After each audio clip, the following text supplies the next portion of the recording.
Hello friends, Stacy Anfinson here with your Tarport market update. We're going to go through DoorFi MLS activity in the four main counties through March of 2025. Let's dig in and see what was going on. Again, we like to always preface these metrics, especially in terms of inventory, because you're going to see some pretty dramatic inventory increases. The blue line here is a percentage change in population growth, which has been fairly flat over the last 3 years. I mean, that's steady, 3, and 2%. But notice on the right, the percentage change in houses up 22% compared to March of last year. Now, here's our end of month inventory metrics. These percentages are really dramatic if you look at the red line being total end of month and the blue line being resale end of month. Red is up 69% and blue is up 88%. Now, those make great headlines for the doomsayers in terms of the housing bubble's coming, the world's falling apart.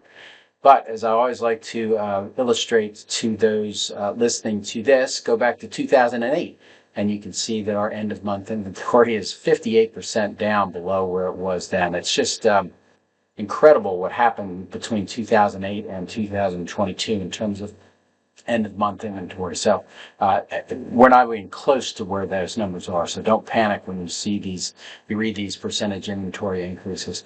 On the flip side of that, though, you have a percentage of end-of-month listings with at least one price drop from original. It's 42%. That's the highest in the period that you see. If you go back to the COVID influence years of 2021 and 2022, not much price dropping was going on there.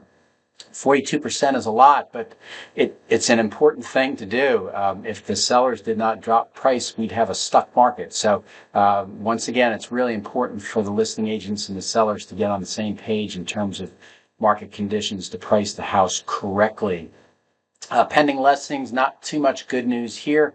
If you go back to the COVID valley, which was March of 2020, we were still inside, not really doing much. But then it came roaring back in 2021, almost 3,500.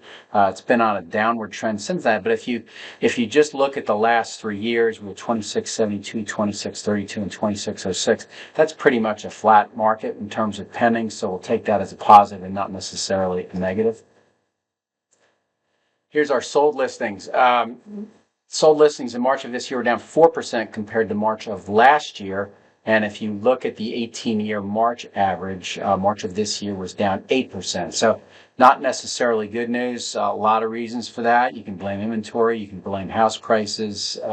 You can blame a lot of things. But the bottom line is that sales still have not caught up to that 18-year average and have been trending downward. If you go from the peak over the most recent, actually it's the peak over the 18-year period, which was March of 2021, which was certainly influenced by the mortgage rate environment at that time. We are now in the fourth consecutive year of a downward trend on sold listings. Months of housing supply is still, this is the 11th straight month where we've got an undersupply of housing. The good news, if you can call it that, is we're no longer at 1s and 2s, we're at 3. It looks like we're trending upward, and I would say that the trend is to get back to a balanced market, which is what we really like to get back to. And if you really want to see, like, yes, there were times when you had oversupply of housing, you got to go back to 2010, and you can see that there's 11-month supply of housing at the end of March. Average days on the market, once again, the national press is freaking out about it, 58 days. They're comparing it to the 21, and they're saying, oh my gosh, houses are taking so much longer to sell. But if you go back over this 18-year period, the average is 75. So we're almost 20 days lower than that.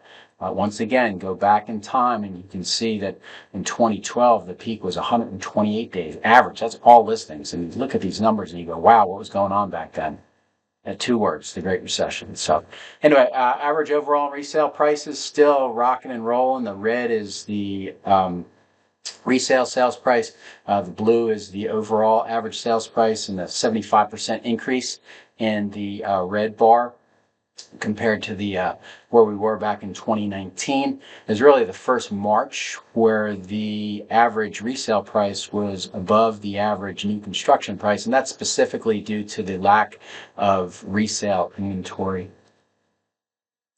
Monthly PI payment, boy, you talk about affordability, and this is really a crusher right here. $34.41 in March of 2025. It was $15.98 in March of 2019. That's a 115% increase.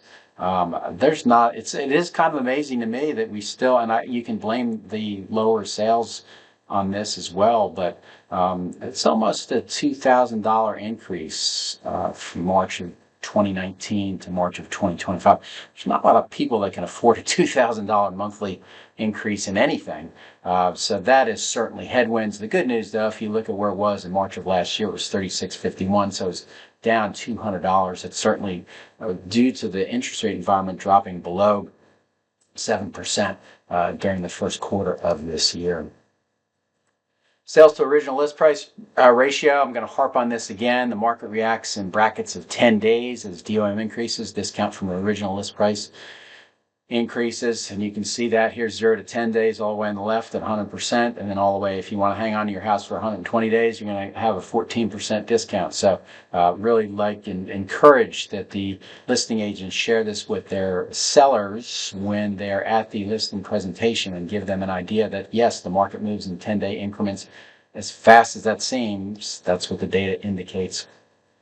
And here's the market share of these days on market brackets, 30 to 31% sell within 10 days. That's really amazing. I mean, a third of the market, a third of the resale market sells within 10 days. So good news for resale sellers is they've got a very liquid, I would argue that it's never had a more liquid, real residential property has never been more liquid in the history of American real estate than it is right now.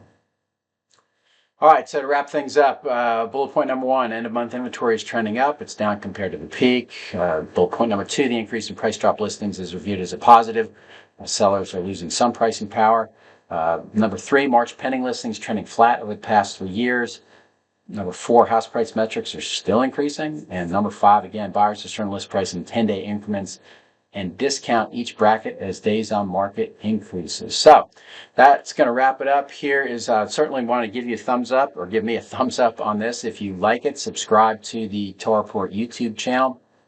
These are the services that I offer: appraisals, mortgage, relocation, attorneys for sellers, for buyers, anybody that needs an unbiased third-party opinion on their real residential property. I'm at subscription to Torreport, and obviously consulting. So thank you for listening, and we will check you again next month.